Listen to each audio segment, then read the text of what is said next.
I hauled 4 boxes of my father's tools to the scrap man in '98, I want to say. Might have been '99.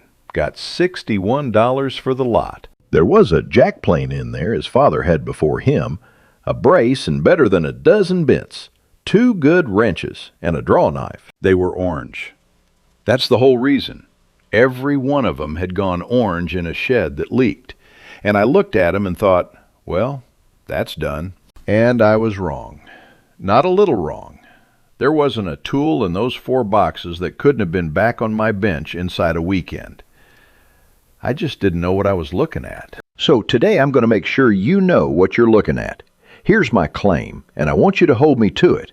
By the time we're done, you'll pick up a rusted tool, any rusted tool, and tell me in about 4 seconds whether you've got a chore on your hands or a loss. And here's the part that surprised me. The rust ain't what's killing your tools. Where you keep 'em is. Nothing to buy for most of this. What you need for the worst of it runs about $9 at a grocery store. 16 things. And the first one's the only one you actually have to understand. The other 15 all come out of it. I've been putting tools away wrong in a damp shed for about 50 years, and right for the last 12. That's the whole of my qualification, and there's nothing to sell you at the end of this. Rust ain't a stain. That's the mistake, and I made it for 50 years. It's iron and oxygen and water, and when those 3 get together, they make a new thing that ain't steel anymore. And that new thing is a sponge. It holds water against your steel. The orange on that plane is hydrated iron oxide. Hydrated. The water's right there in the name of it. It pulls damp out of the air and it hangs on to it. So a rusted patch stays wet after everything around it has dried off. That's why rust don't sit still. It's drinking. And iron's oxide is porous, and it flakes. It never seals. Every flake that falls off hands the air a fresh piece of steel to work on, which is why wiping it does nothing. You take the top off the sponge, and you leave the rest of it sitting right there, still wet, still working. All right, 3 kinds you'll meet, and only one of them is a funeral. Bloom. Orange dust. Comes off on your thumb. That's a week of damp, and it is nothing at all. Scale. Flakes and layers. Comes away in sheets, and there's more of it underneath. Looks the worst of the 3 by a mile. Usually ain't. Pitting. Little holes where the steel is gone. Not discolored, gone. That's the only one that takes a decision. And here's what nobody tells you. The ugliest of the 3 is the easiest. And the one that don't look like much is the one that ends a tool. So here's that 4-second test I promised you. And it don't take anything but your hand. Run your thumbnail across it. Not your finger, your nail. If it slides, rough, but it slides, the steel under there is sound, and you've got a chore. A Saturday, maybe half of one. If your nail catches and stops, there's a pit. And now you look at where it caught. A pit in the middle of a wrench handle is cosmetic, and I mean that. That tool will outlive you. A pit on a cutting edge, though, or on a face that's got to sit flat, now that's a different conversation. Now, start with the gentlest thing that'll work and move up from there. Most folks start at the top and take metal off a tool that never needed losing any. Oil and a gray scrub pad. That's it. Any oil. The cheap stuff out the jug. I'd say 7 out of 10 tools that get called ruined are exactly this. 15 minutes and a gray pad. If the pad won't do it, steel wool. And the number on the package matters more than people think. 4/0. That's the finest there is. That's for a finished surface you don't want to change. A plain sole. The back of a chisel. 00 takes real rust off and leaves a little scratch pattern behind. Fine on a wrench. Wrong on anything that has to slide. All right, that's everything you can do dry. Now we get in the tub. Vinegar's what everybody reaches for, and I'll be straight with you. It is the weakest thing in this whole video. 5% acetic acid, On heavy rust, it is slow, and the whole time it's working on the rust, it's also working on your steel. Light rust, 15 to 30 minutes. Middling, about 12 hours. Bad, anywhere from 1 day to 3. I left a good draw knife in vinegar 3 days one time, 'cause I plain forgot about it. Came out gray and soft-looking and pitted where it never had been. That one's on me. The vinegar just showed up and did what vinegar does. Whatever acid you use, the minute that tool comes out of the tub, there's a clock running. Bare strip steel flash rusts in minutes, not overnight, minutes. You can stand there and watch it go orange while it dries in your hand. So, rinse it, then baking soda and water, and let it sit a minute in that. Then dry it, properly dry. A rag, then heat if you've got any. And oil it before you set it down.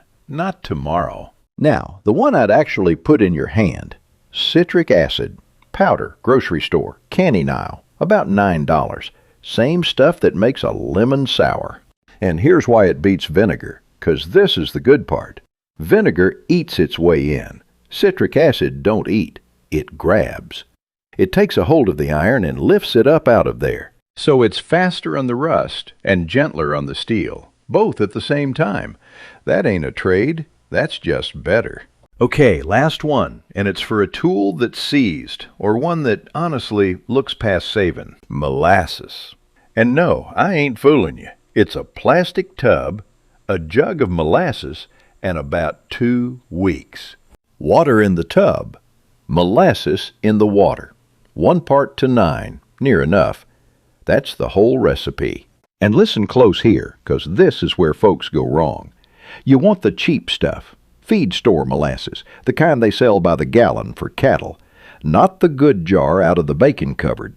That is the same exact job at 10 times the money. Tool goes all the way under, all the way, 'cause wherever that water line sits is where you'll get a mark, and that mark don't come off. Then a lid on it, or a board.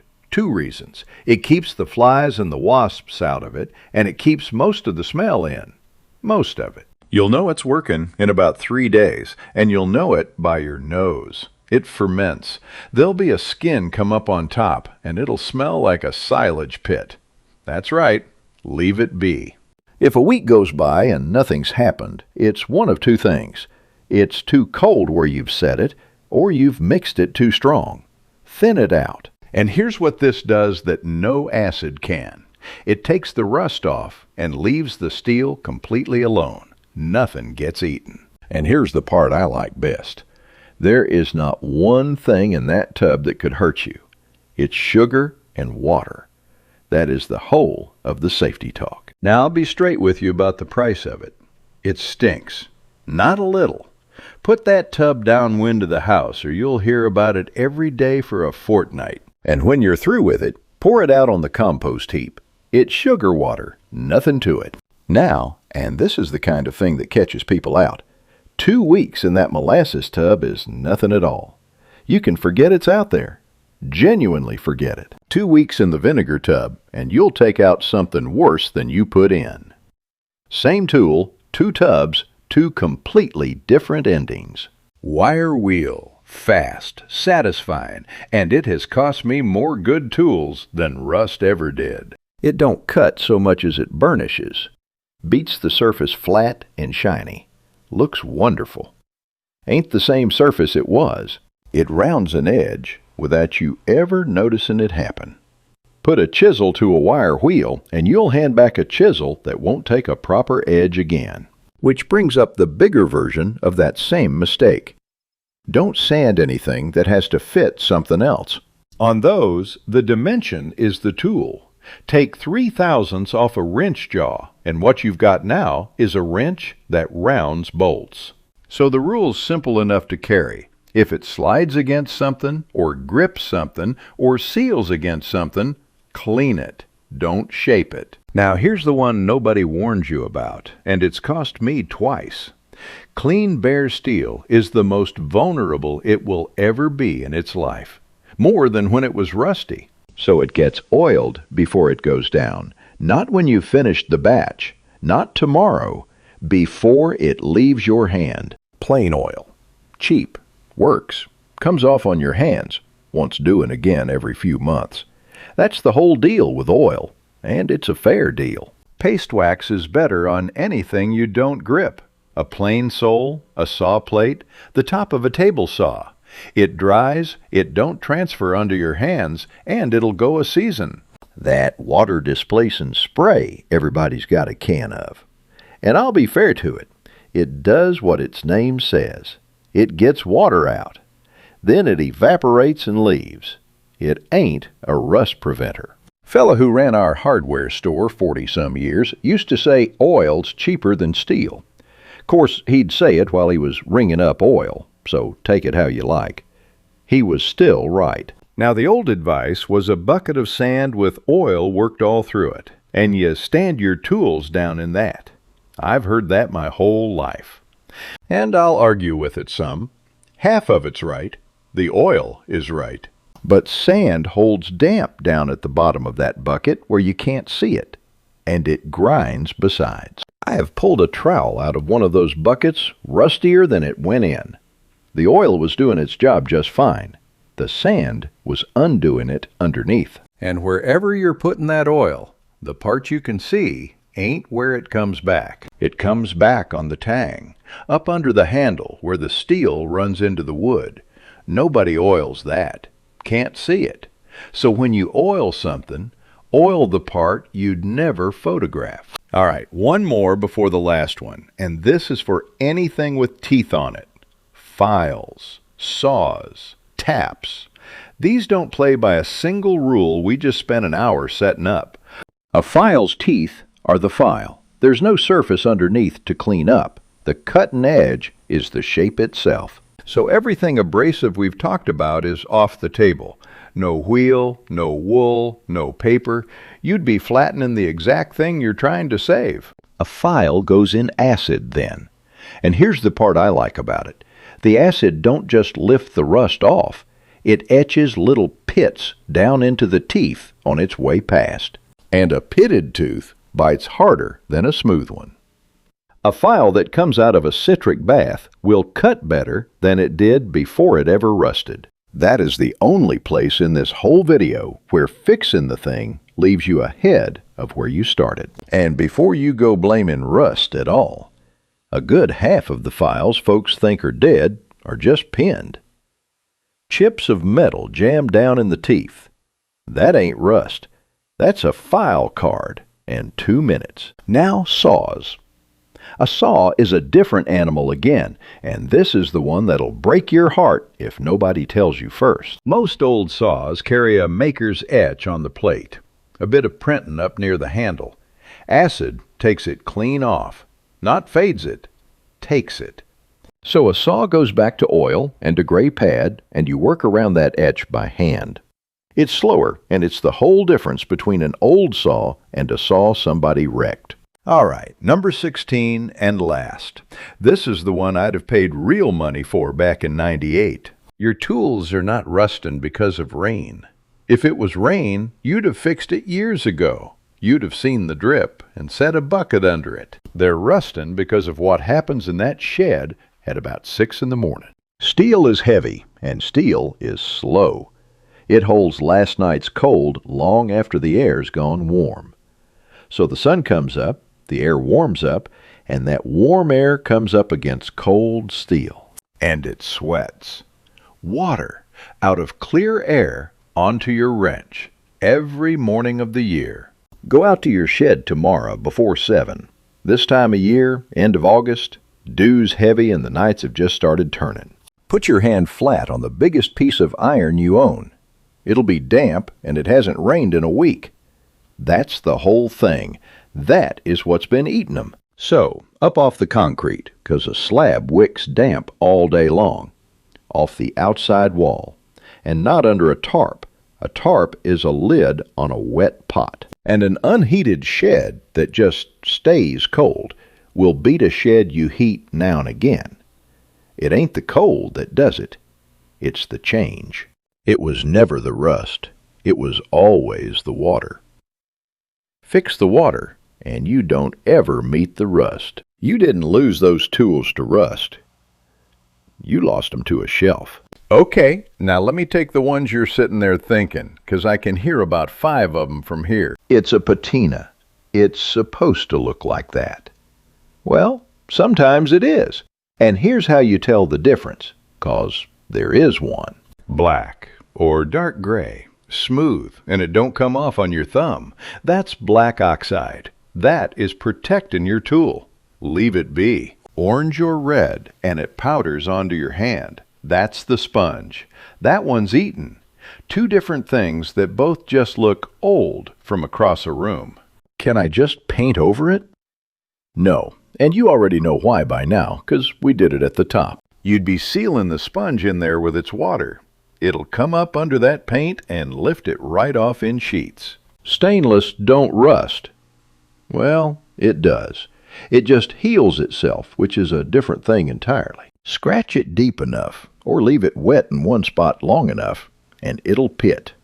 And stainless pits worse than mild steel, 'cause it goes down instead of spreading out. And the one everybody asks, what about that spray? We covered it.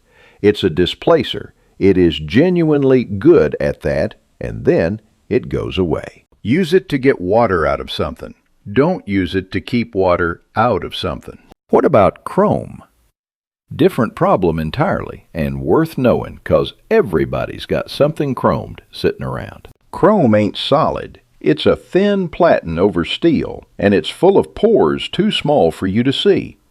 So the rust don't start on the chrome. It starts on the steel underneath, and it comes up through it. Light stuff will come off with 4/0 wool, the fine grade from earlier, and never dry.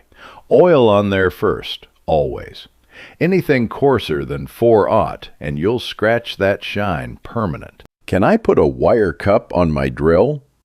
You can. Same burnishing problem as number 10, only now it's spinning in a hand that can't hold it steady. And put something over your eyes. Is it worth the afternoon? A jack plane like the one I scrapped goes for $140 now. It was orange. That one, I'd say, answers itself. All right, I want to show you one start to finish, because I've been talking a good while now, and talk's the cheap half of this. Adjustable wrench. Farm sale up past the county line. No, I'll tell it right. It was the one out on the river road. $2 out of a coffee can full of them. The jaw does not move. Not stiff, seized. You could tap it with a hammer, and it'd just ring at you. Thumbnail across it first, same as I told you to. Rough. But it slides. There's sound steel under there. So it goes in the tub. Molasses and water, 1 to 9, lid on it, and out behind the barn where I won't have to smell it. And then you leave it alone. 2 weeks. I went and did other things. And it comes out black. That catches people out. It don't come out shiny. It comes out looking worse than it went in. That black wipes off. Rinse. Gray pad. Baking soda and water. Rinse again. Then dry it. And I mean dry it. Oil in the threads. Oil on the jaw. Oil down in the slide. And then you work it. And it moves. Not smooth now. I'll not oversell it to you. There's a stiffness at the far end of the travel that'll likely be there the rest of its life. But it moves. And it grips. And it'll turn a nut. There's a sound a wrench makes when the jaw travels clean. Kind of a soft little ratchet. And it feels like near enough nothing in your hand. That wrench hadn't made that sound in 30 years, I don't imagine. $2 and 14 days in a tub. It's on my bench now, and I use it most weeks. Before I let you go, we've had heavy dew every morning this last week, which is the first honest sign the summer's turning. So, those 4 boxes, the jack plane, the brace, and them bits, the draw knife his father had before him. My father kept that chest under a bench 40 years, and it never took a speck. And I had it 18 months. I threw out good tools because of rust.